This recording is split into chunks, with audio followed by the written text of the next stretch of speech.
recently Pete was on the podcast, and you guys mentioned that Pete was good at making races fit his strengths. Can we elaborate more on that?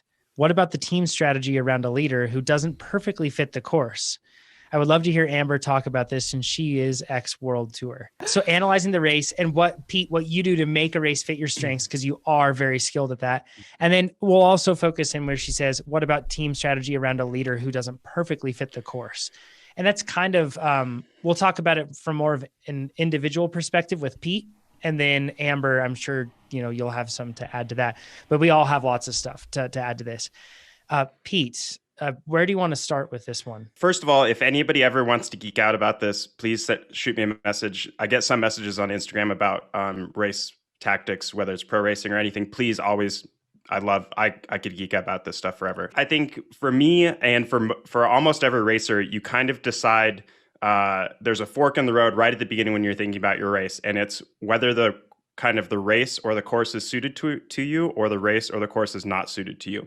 Because all of a sudden, when you take an honest look at who you are as a racer and the course or the race, you should be able to tell whether it's something that is going to be in your wheelhouse, or it's something you're going to have to change who you are and how you race to kind of adapt yourself to the course.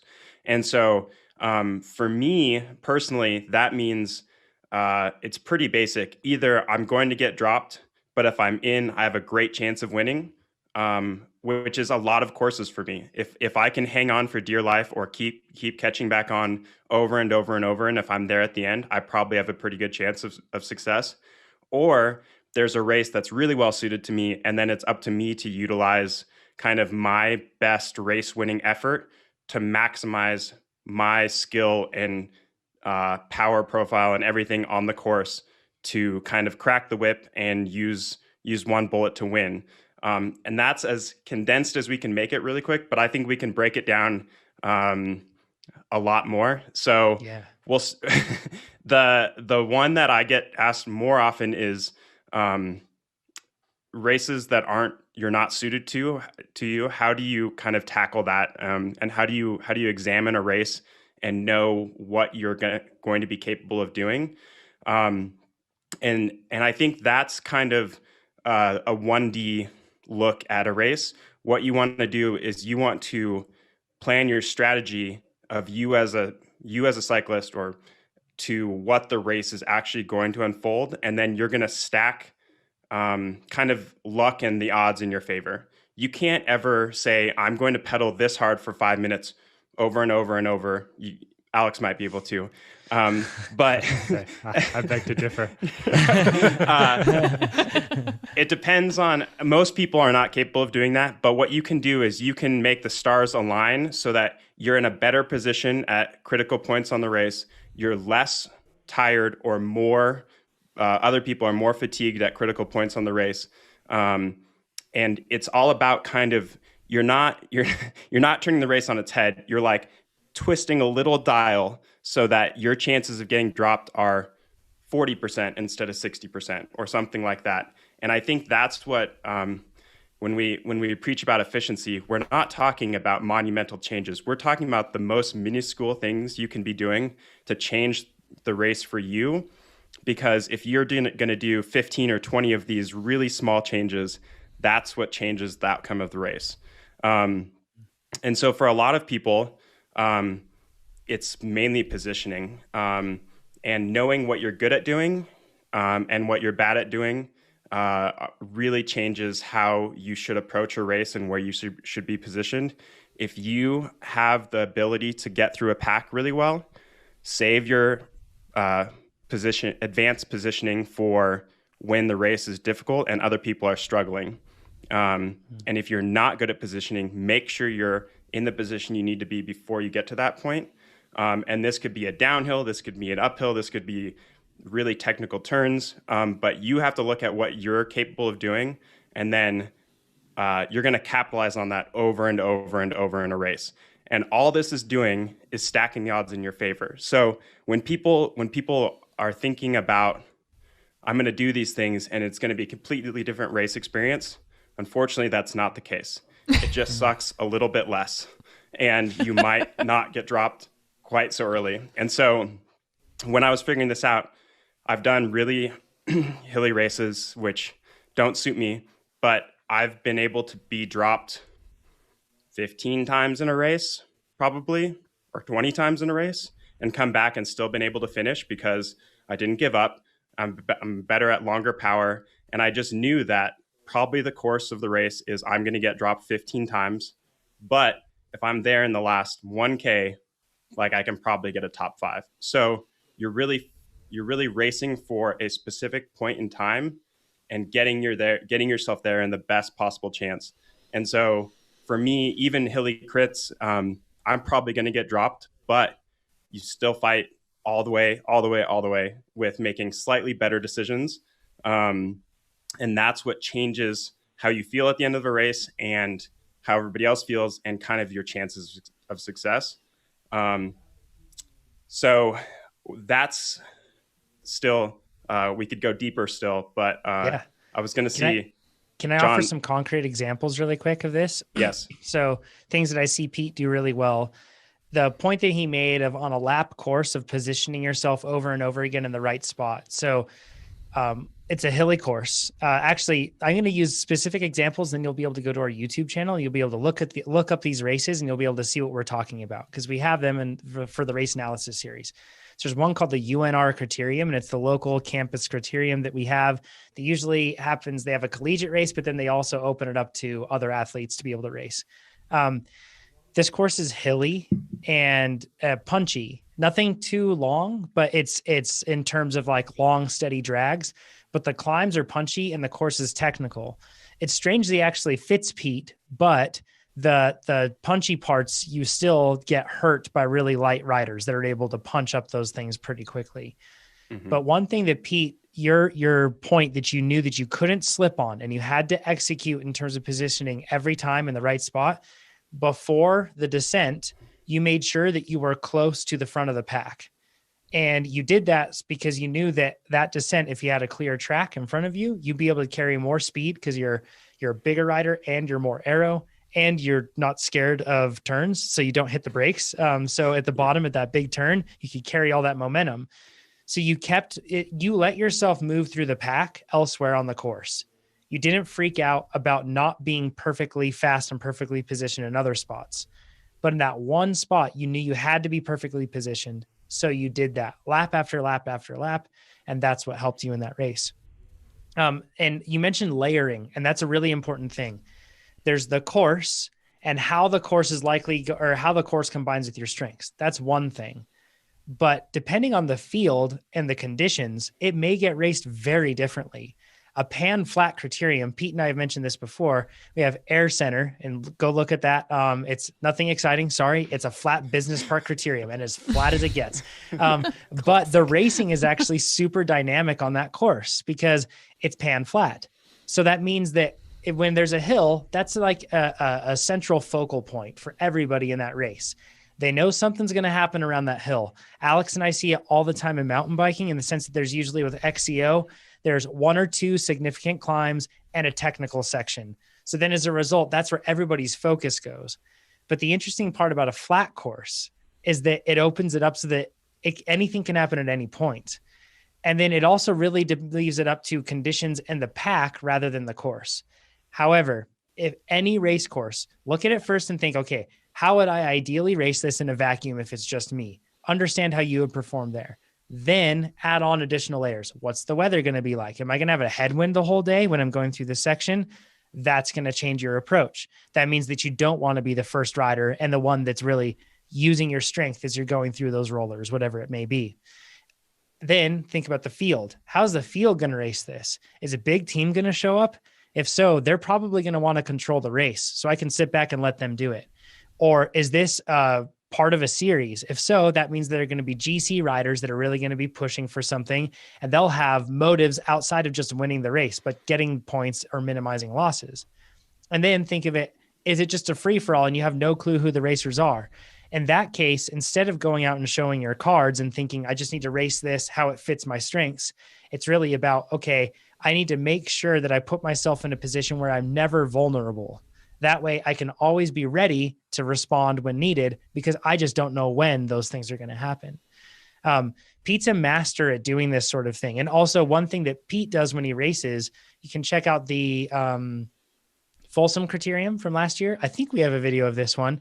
It may be just a full race, but it was a P12 field.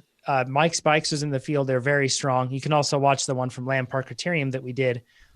Pete is good at a race if it's hard. And when I say hard, I mean over and over, like a high speed race, something where people are having to attack over and over and over again, different people, or just there's a long drag and the pace is high. Pete's very good at that sort of a thing.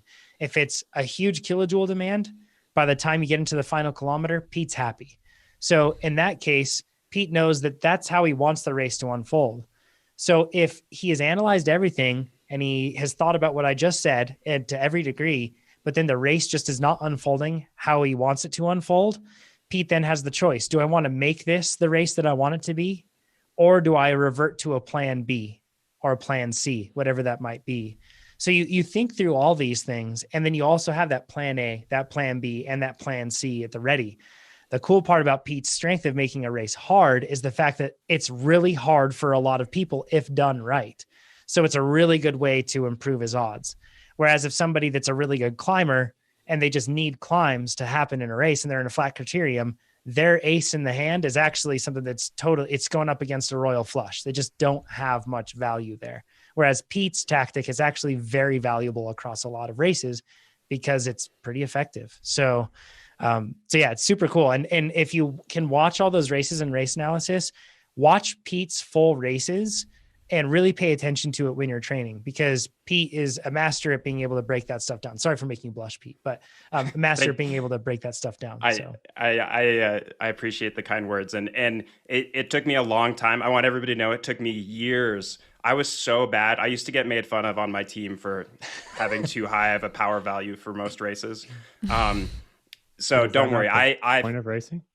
Says the mountain biker. But one thing, I think there's two really important things that if you want a couple black and white rules to live by, with at least making the race, at least maximizing your time that you're racing, if it's hard for you, it better be hard for everybody else, and preferably harder. If you're one person and there's 50 people in the field, if you're just on the front stringing it out, nobody can handle that unless your fitness level is so much higher than everybody you're riding with. That's an impossible way to race a race. But if you can think about every time you're about to put power down in some sort of attack or positioning or whatever, it better be hard for everybody else, or harder. So the best part is if you're coasting, guess what? Everybody else is working harder than you. So the more you're coasting, the better you're going to do. When you're off the front, if everybody is, 6 feet behind you, you're not doing it right. But if you've coasted your way off the front and then you start putting power down and you caught everybody by surprise, that's a way better way to put your power out in just a really finite view of pedaling and making sure everybody else is pedaling. Make sure everyone else is pedaling harder. So that can be just corners. You can coast into a corner, pedal hard out of a corner. If it's a climb, you want to make sure that you can pedal harder on the climb, but you're saving energy so that everybody else is digging really deep and there's a slingshot effect, things like that. Make sure that you are pedaling easier than everybody else for most of the race, except for when it really, really matters. And that's kind of the last thing we'll talk, or when we spin this on its head and we'll talk about how to win a race. But for everybody, there's an optimal way to win a race. But just like Jonathan said, you should have an A, B, C, D, probably hundreds of ways, thousands of ways that you could win. And you're going to go through the priority of your most likely way to win. And if that gets thrown out the window, you have your next most likely way to win. And every time you're in a new position, there's a new way you're going to win. And so like John was saying, the harder the race for me, the better. And that's more or less just because I'm pretty resilient as a rider as far as like repeated efforts, and I have a high power threshold. So between those two things, I have a pretty surefire way of even if I'm making the race hard, I'm probably doing at least as long as I'm doing it correctly, I'm at least doing the same amount of damage to most people. And so to me, the way I'm going to win is probably either a 5 or a 10-minute effort by myself out of most likely the group, probably not the field. The field is too good at chasing me down. But if it's only 5 or 10 people, that's much higher chance of success. And then I can sprint not very well in the field, but again, from a small group. So I need to kind of lean into the race, making it hard enough that only 5 or 10 people can, or 2 people can stick with me. And then it's up to me to ride the race hard. And again, that falls into my wheelhouse where I can go really hard and then ride the race hard and then go hard at the end.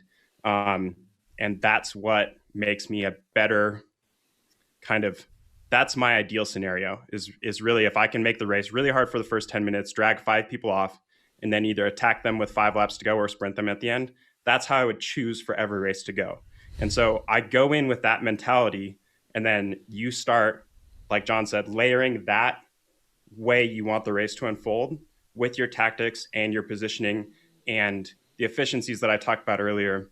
If you're doing all the right things over and over, my power is I can definitely save 10 or 20% on most races if I'm doing everything right. And when you think about the breadth of the field, if you're being 20% more efficient with your power, you are obvious. All of a sudden, you're in the high end of people in the field. And so that allows you to make the moves and the power necessary to win. So I think the last thing we talked about was the more fitness you have in your race, the more mistakes you can make. So even if you don't have a bunch of fitness, you just get to make less mistakes and you can still win. And I think that's one of the most important things to think about is you just get less chances to roll the dice. But if you have an A plan and you do everything right and you execute on your plan, that's going to be your best chance. So leading up to that, just make the correct choice over and over and then execute. And that might only be 8th on the day or 15th or 25th, but that's okay. You did everything right and you did the best you possibly could. And that's what landed you your good result. So I think it's process goals. Exactly. So it's practice and it's really, really fun, but it's something you kind of have to take an honest look at yourself. I feel like we've been saying that a lot today. Take an honest look at yourself and examine who you are, and then examine what you're trying to do, and then putting those two together is that's the whole point. That's the tough part. Whole point. That's why we do this, right? Yeah. Amber, I'm sure that, so I know that you have some stuff to add on the team side of things, but also I'm sure you have individual circumstances just for you that it may be some experiences you could share on this too, in terms of reading the race and turning it in your favor.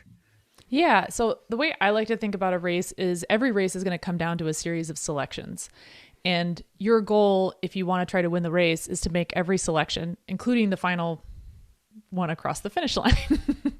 And what you can do with any race is, even if you've already raced the race and you know the course, then you have a really good idea of what parts of that course are likely to be selective, either because of terrain or because of features that make it really technical, or because tactically there's something about that part of the course that lends itself to a breakaway, an attack, or a surge, right? So, and if you don't know the course and you've never raced it before, you can always get on Google Maps and Google Earth, take a look at it, and you can identify, oh, there's a roundabout here. That's going to be a technical feature. That might be a little bit selective. And once you have kind of a bullet point list of highly, potential selection points in the race, then you can look at each of those and start to evaluate them in terms of your personal skill set. Like, are you a really good technical rider? If not, then it's going to be really, really important for you to be at the front of the group as you're coming into a technical part of the course. And you can start to memorize points on the course where you're going to need to get yourself in good position, or you're going to need to ready yourself for a potential surge up a climb. And then once you kind of evaluate each of those selections in terms of your strengths and weaknesses, then you can have a strategy for each of them in terms of setting yourself up to be best positioned to either A, make the selection that might be being forced by someone else, or B, being that person who is going to force the selection in that spot. So if there's a selected point that really favors you, then you might choose that to be, okay, this is going to be a point where I want to try to force a selection. And that might be attacking to create a breakaway. It might be surging up a climb to split the field, whatever happens to be the way that it aligns with your personal strength. So that's kind of one of the ways that I like to look at a race. And it's kind of a good exercise to do before a race because it kind of gets your mind in the modes and the mindset for it. And athletes that I've worked with in the past, I'll have them do a pre-race evaluation of the course, and they'll send me, where they think the selection points are and what their strategy is for each of those selection points.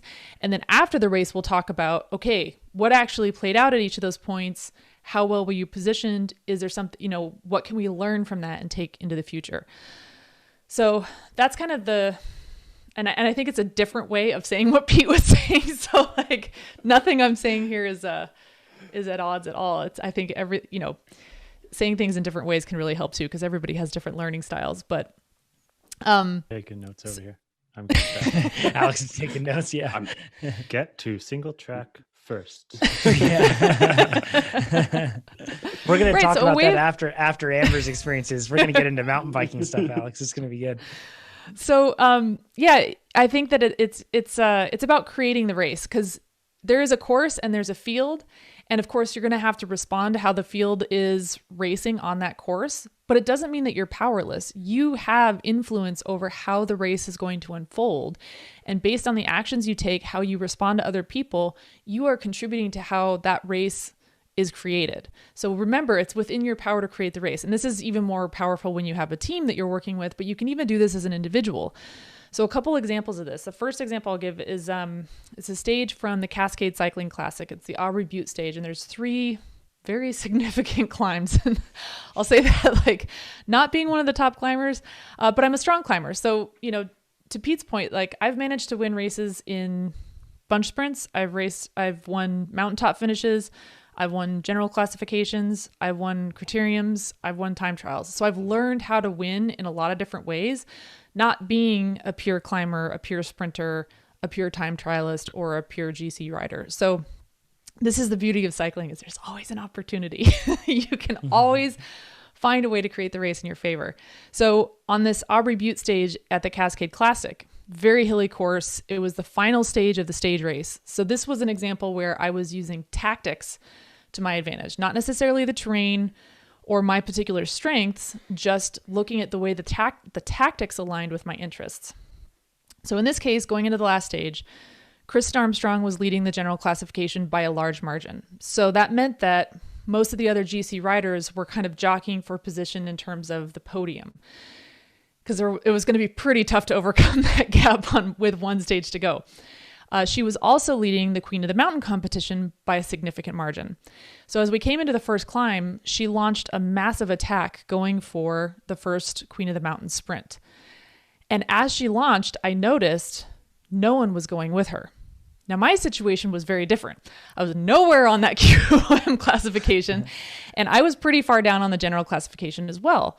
But what I realized was that gave me this unique advantage, because I was not a GC threat to anybody. That gave me a long leash. And what that means is those other GC leaders and their teams would be content with me going up the road in a breakaway, because I wouldn't threaten their GC position. Which meant that since no one was going with Kristen Armstrong on this steep attack on this hill, I could go with Kristen Armstrong on this steep attack on this hill. Why would she work with me? Because if she's off the front in a breakaway, she's not going to be being attacked by all of these other teams trying to get their GC leaders bumped up the leaderboard. She wouldn't have to worry about positioning in the field. All she has to worry about is me. We can work together. It's bringing that cognitive load way down. And now, we're off the front. There's so much less that we have to worry about. So it was interesting, for very different reasons, our interests align. So when nobody else followed her, I gunned it and I bridged across to her. And again, not a climber, but I'm burning those matches to get up that climb as fast as I can. When we crested the top, we were together and we had a big gap, and we just went. And she immediately saw how this was going to benefit her too. So she immediately started working with me, and we organized, and boom, we were off the front. And that was that. And at the end of the stage, all she was really worried about was winning the overall general classification in the QOM, which she did, and I took the stage. So it was a really cool way that those tactics aligned. So that wasn't terrain, and it was, bridging a big gap on a QOM sprint is not what I would call like my typical strength, but tactically it was very much to my advantage. Another example was there's a hilly road race out here in New England. It's our district championships.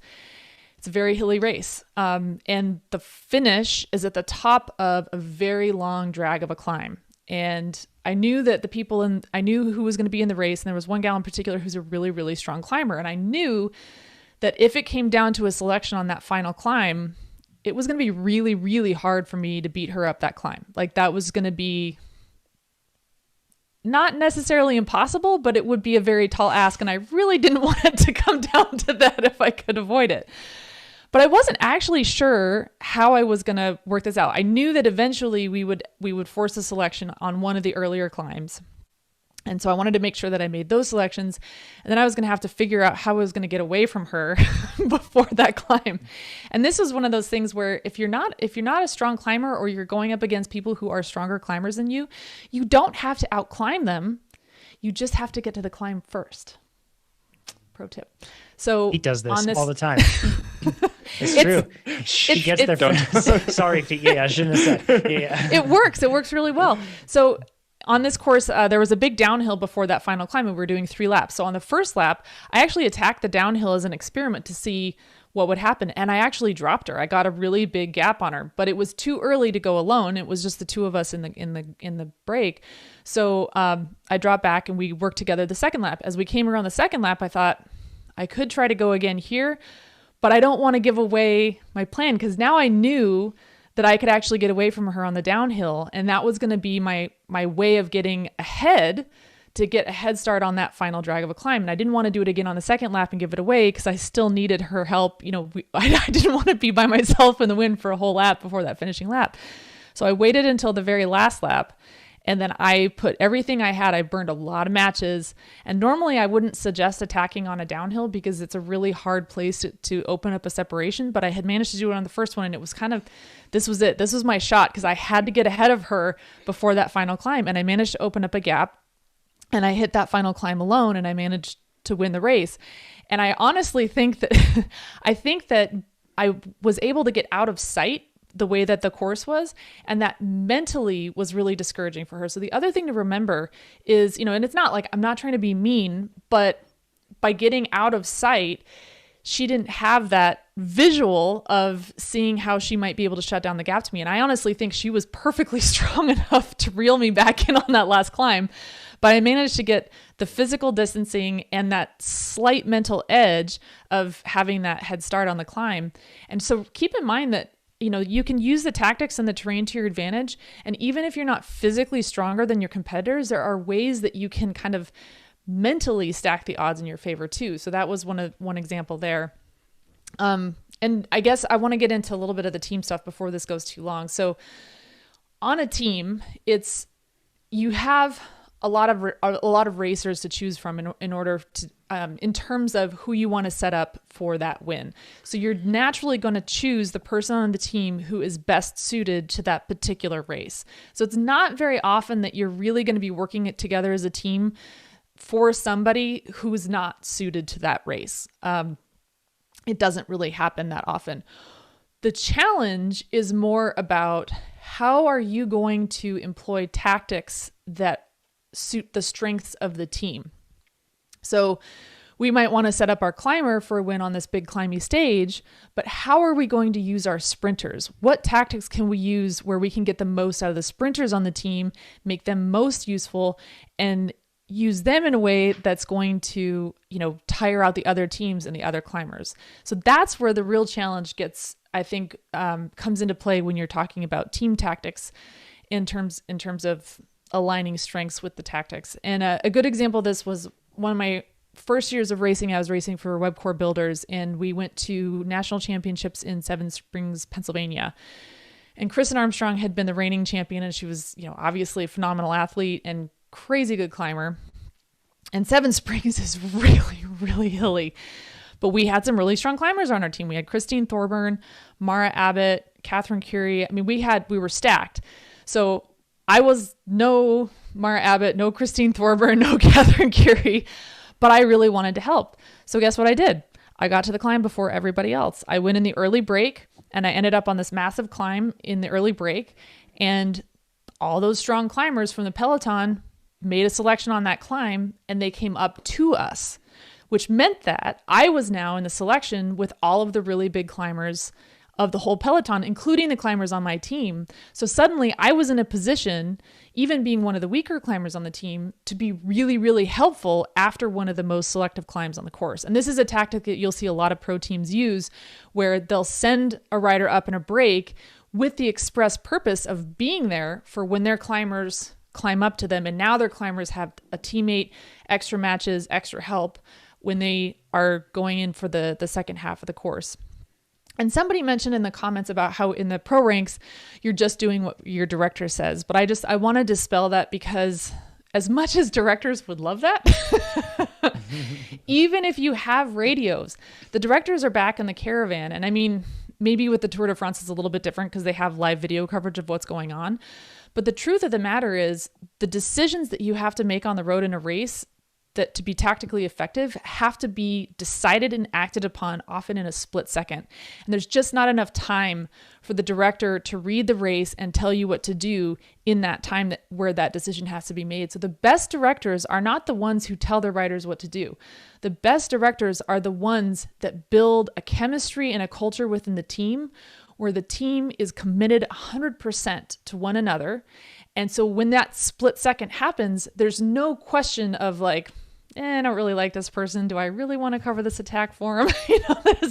That doesn't happen. The best directors create a culture where every single person is all in. It doesn't matter what it is, when it is, what's happening. They're just going to jump on it and make that decision, act on it, execute in a way that's going to be to the benefit of the team. And that's where a director's real role comes in. If there's a question and you need to go back to the director's car and chat about, well, hey, there's these options and there's time for that.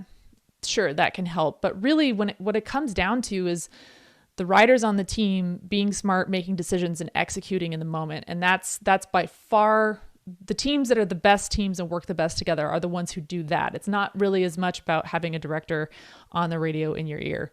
The radio in your ear is more just for superfluous informational purposes most of the time. Like wind coming up from the right as you make this left curve up here. Okay. Yeah. the radio. Go ahead, John. Please. I was going to say radios only confirm what you think you already knew, right? Yes. And Exactly. half the time they're wrong. So you're both wrong. Anyways, radios are a double-edged sword. Let's just say.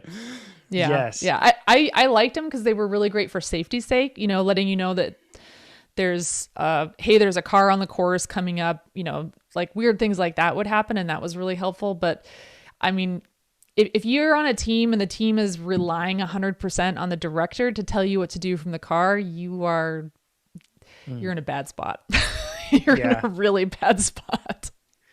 How didn't you cover the attack? You didn't tell me to. Yeah. Yeah, who's covering this one? Who's covering this one? Not it. Yeah. For all of us amateurs listening to this too, if you have a situation where you have a team leader, but you show up to a race and they aren't a good fit for it, pull an audible like that. Hopefully you have a team where you can say, hey, at this race, I know you're the leader usually, or in this circumstance, but right now you're not the best bet. Instead, it's this person's best bet. And if we race for this person, we could have success.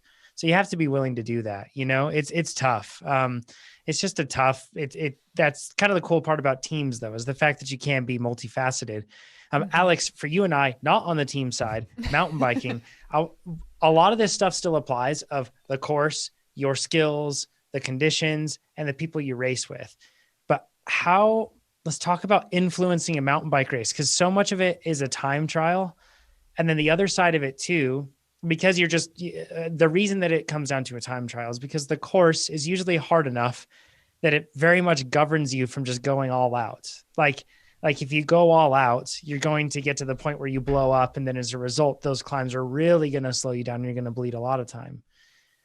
If you're fortunate enough to be super fit and the fittest one in the race, then you kind of get to race the race how you want to race, and you can really do that. The majority of us listening to this don't, because only one person wins every race. And there are a lot more people than just one listening right now. So with that said, Alex, how do you influence a race when you are in it? And of course, the course could bring you to your knees. Maybe the competition could bring you to your own pacing could bring you to your knees, plenty of things. So how do you race in such a way as to put the race in your favor? Yeah.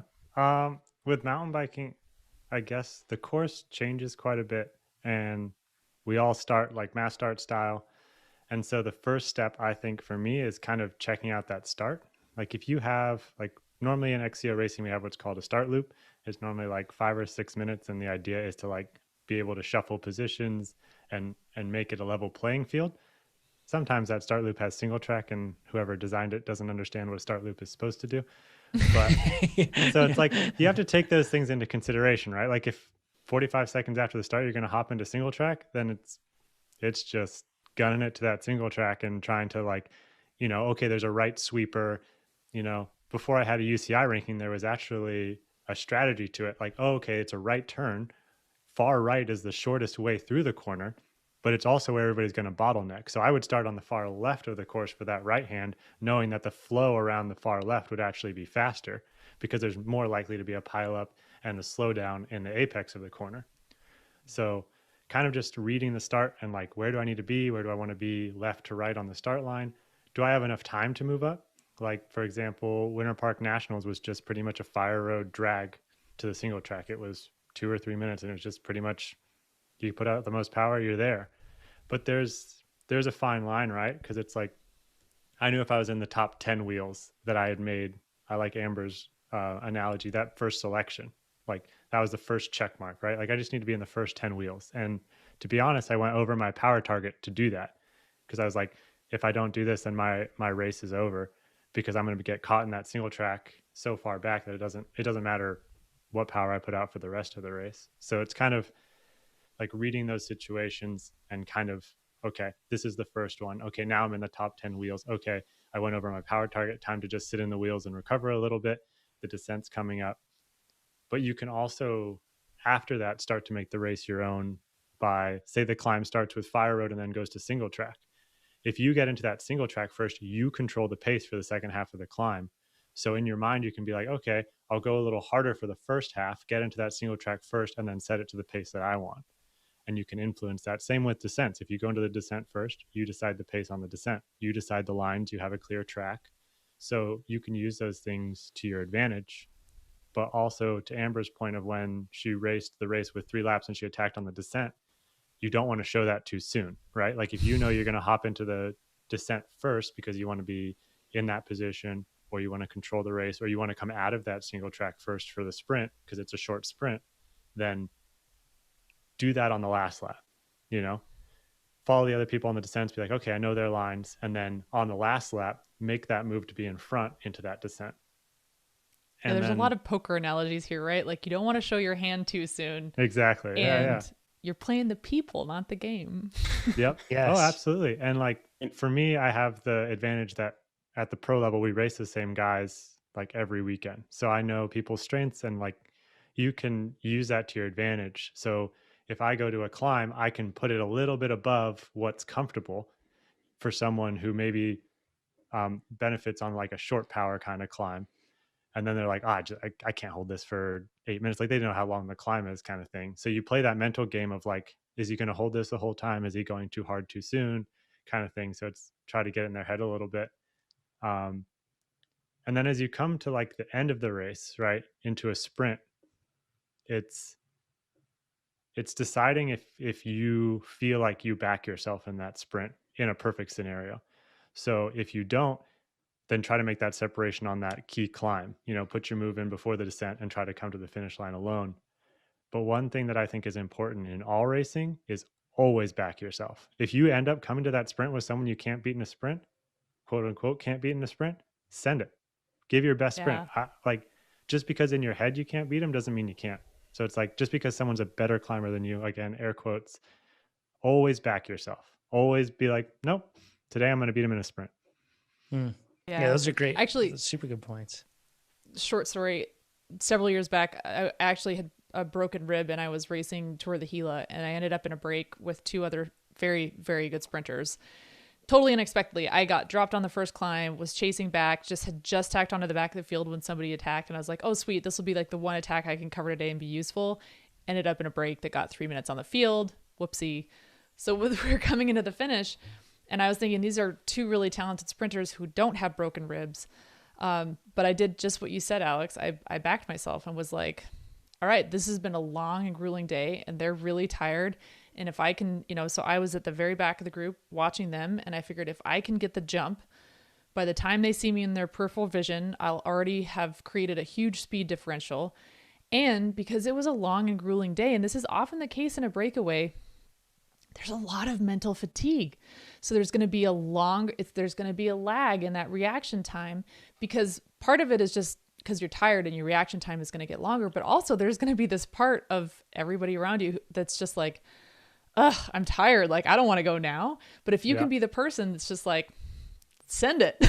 Yeah. And I did. And that's it was very tight. It was very tight. Like, they were closing the gap to me as we got to the finish line, but I managed to get it. And I was definitely not the favorite that day, but I backed myself in that finishing chute with, 300 meters to go. Absolutely. And I think there's definitely a layer of vulnerability to it, right? Like, there's something scary about putting it all out there and losing. Yeah. And I think that sometimes it's easier just to be like, he's a better sprinter than me, so I'm not even going to try, instead of just giving it your all and getting beat. And I'm not going to say every time you back yourself, you're going to win. It's unrealistic, but you don't know unless you try. It's like the famous, you miss 100% of the shots you don't take, right? Like, you can't win if you don't sprint.